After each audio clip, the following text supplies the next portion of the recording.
Salud amigos, donde quiera que se encuentren de ese lado del receptor, en Venezuela o en cualquiera de los países desde los cuales nos acompañan a través de nuestro servicio satélite.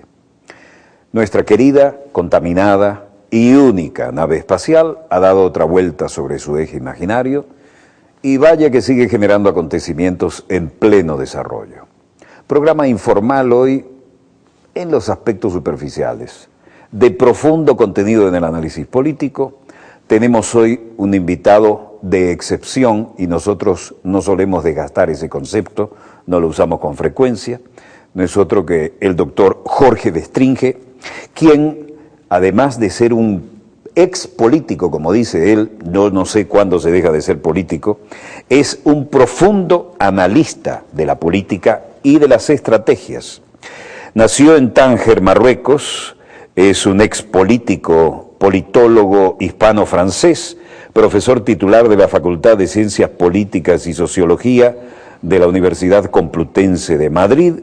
Comenzó su carrera política en el seno de la extrema derecha francesa, adscrito a la corriente nacional bolchevique, según confiesa en su libro Memorias de un maldito. Alumno de Manuel Fraga en la universidad, fue uno de los fundadores de la Reforma Democrática, embrión de lo que luego sería Alianza Popular. Fue diputado nacional 1982-1989 y secretario general de Alianza Popular entre 1979 y 1986, aunque con anterioridad había ocupado la Secretaría de Acción Territorial de 1973 a 1978 y la Secretaría de Organización del 78 al 79. Candidato a la Alcaldía de Madrid en 1983 por AP, resultó derrotado por el socialista Enrique Tierno Galván. Tras verse obligado a dimitir por su enfrentamiento con Manuel Fraga el 11 de septiembre de 1986, evolucionó ideológicamente hacia posturas políticas socialistas y europeístas y actualmente marxistas y antimundializadoras. Formó parte del Partido Socialista Obrero Español, aunque sin ocupar ningún cargo de importancia. Posteriormente fue asesor del político comunista catalán Francisco Frutos, al que dijo considerar un político sincero e inteligente. Tras su retirada de la vida política, retomó su actividad docente consiguiendo una plaza de profesor titular de la Facultad de Ciencias Políticas y Sociología de la Universidad Complutense de Madrid. Forma parte de la Fundación de Investigaciones Marxistas y del Grupo Investigador Teoría, proyecto crítico de ciencias sociales, y actualmente es profesor de Sistemas Políticos Comparados en la Facultad de Ciencias Políticas de la Universidad Complutense de Madrid.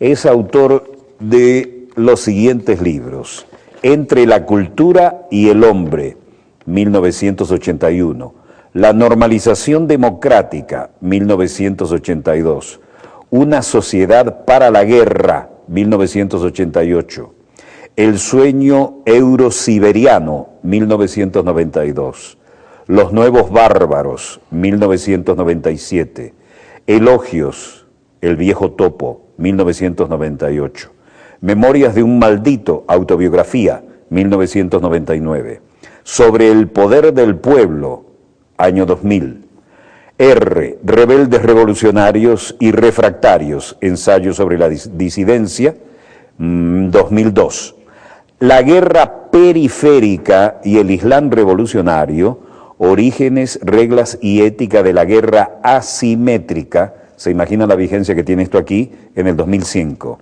Frente al imperio, guerra asimétrica y guerra total, 2007, entre otros que ya sería un poco extenso enumerar.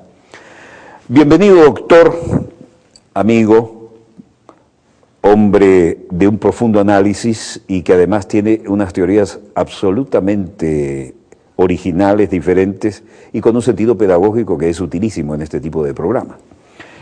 Podríamos comenzar diciendo qué es eso de la guerra asimétrica para que lo entienda Juan Pueblo.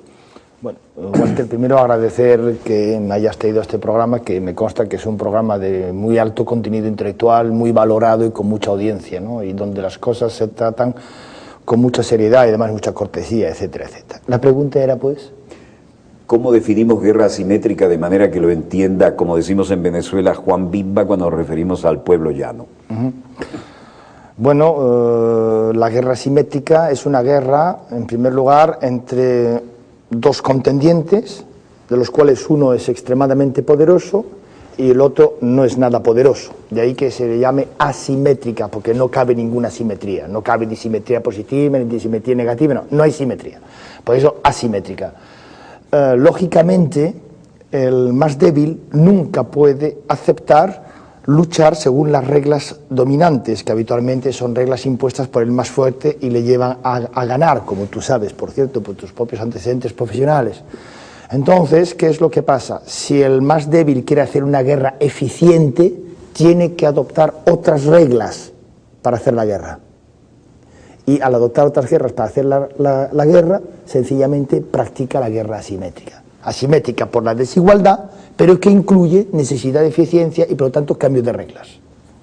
Cambio de reglas supone romper paradigmas que hasta ahora eran parte de la academia militar o de la academia de los estrategas. Sin duda, sin duda. ¿Y esto nos lleva a dónde? Bueno, esto nos lleva a una forma de guerra totalmente distinta. La guerra asimétrica es una guerra, en primer lugar, pongamos por ejemplo el ejemplo de Ben Laden y de Al-Qaeda, ¿no? La guerra asimétrica es una guerra desterritorializada, es decir, usted quiere cazar a Ben Laden, ¿qué bombardea usted? ¿Dónde está Ben Laden? No, bien.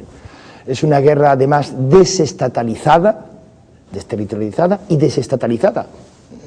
¿A qué país conquista usted para cazar a Ben Laden? Pues empezó Irak, nada. Afganistán, tampoco. ¿Por qué? Pues porque no pertenece a un Estado esa organización que lleva a cabo una guerra asimétrica. Desnacionalizada, porque si se coge, por ejemplo, Al-Qaeda, se ve cómo hay combatientes de todos los países, chechenos, cherkeses, georgianos, belgas, holandeses, franceses, bueno, y después ya pues todos los países árabes, bueno, filipinos, indonesios, etcétera, ¿no? Es una guerra también donde los plazos cuentan mucho, es decir, cuenta mucho el que no haya plazos. Habitualmente el más poderoso intenta un Panzerfaust, es decir, un golpe blindado que acaba rápidamente con el adversario. El adversario en la guerra asimétrica, el débil, nunca debe enfrentarse frontalmente al fuerte, debe atacarle por la retaguardia, debe atacarle cuando el otro se confía, y eso requiere tiempo. Y por lo tanto la guerra asimétrica, que es una guerra que el débil no puede ganar frente al fuerte, pero sin embargo puede hacer que el fuerte la pierda frente al débil, es una paradoja. El señor Ben Laden no puede, por ejemplo, derrotar a Estados Unidos en Afganistán, pero puede hacer que Estados Unidos no gane y se canse y se vaya, para lo cual tiene que jugar con el factor tiempo, hasta que se cansen, ¿no? Es una guerra además muy mediatizada, o sea, la guerra asimétrica necesita mediatización. Si yo, por ejemplo, hago un atentado, siempre digo a mis alumnos, cuando una organización dice que no ha realizado un atentado, créanlo, porque un atentado no reivindicado es un atentado inútil. ¿Para qué sirve un atentado o un acto de fuerza? Para demostrar que yo no soy tan débil como tú crees, sino que te voy a sentar a negociar porque soy más fuerte de lo que tú crees. Y para eso se necesita, uno, decir, lo he hecho yo. Y segundo, que los medios de comunicación evidentemente repercutan constantemente que sí, aquel pequeñito resulta que tiene colmillos de acero y muerde, ¿no? Bien. Y después está la utilización de un armamento sencillo, por tanto, bueno, metralleta, en fin, armamento ligero para entendernos, explosivos fáciles de comprar o de componer, y un arma particularmente que yo creo que es el equivalente de la bomba atómica, en la guerra asimétrica, el equivalente a la bomba atómica para el débil, es decir, el llamado VM, el arma VM, que es el arma voluntario de la muerte, para entendernos, lo kamikaze, o como un gracioso dijo, islamikaze, ¿no? Bien. Y es importante también que cuando se hace la guerra asimétrica no haya verticalidad en la estructura de quien la hace, sino que sea de alguna manera una especie de planteamiento de horizontalidad. Voy a poner un ejemplo. Al-Qaeda sirve mucho para estas cosas, pero la guerra asimétrica no es ni mucho menos prerrogativa de Al-Qaeda, la han practicado muchos y muchos la practicarán porque es la guerra del futuro.